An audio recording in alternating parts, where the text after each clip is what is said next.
اور یہ مفاد پرست، منی لانڈر، کرپٹ اور ڈس آنےسٹ لوگ جو کہ عدلیہ سے لڑ کر سول نافرمانی کا ماحول بنا رہے ہیں، ان کو شکست ہوگی اور انشاءاللہ تعالی لوگوں کو حق دیا جائے گا کہ وہ اپنے نمائندے کو چنیں۔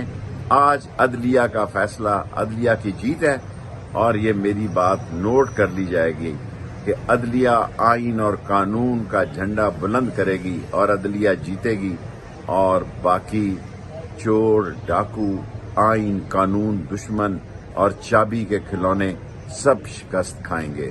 اور آج جمعے کے دن ایک بڑا مبارک فیصلہ دیا ہے، ساری قوم عدلیہ کو مبارک پیش کرتی ہے۔ ہوائے نفس کی ہے حکمرانی، لٹیرا کر رہا ہے پاسبانی۔ گول نیوز کے مارکیٹنگ ہیڈ آکاش رام تاحال لاپتہ، تفتیشی ادارے جواب دینے سے قاصر، اہل خانہ پریشان، بیٹے کی جدائی میں ماں غم سے نڈھال۔ جو بچو ہندو پر آئے تھے جو کو پاکستانی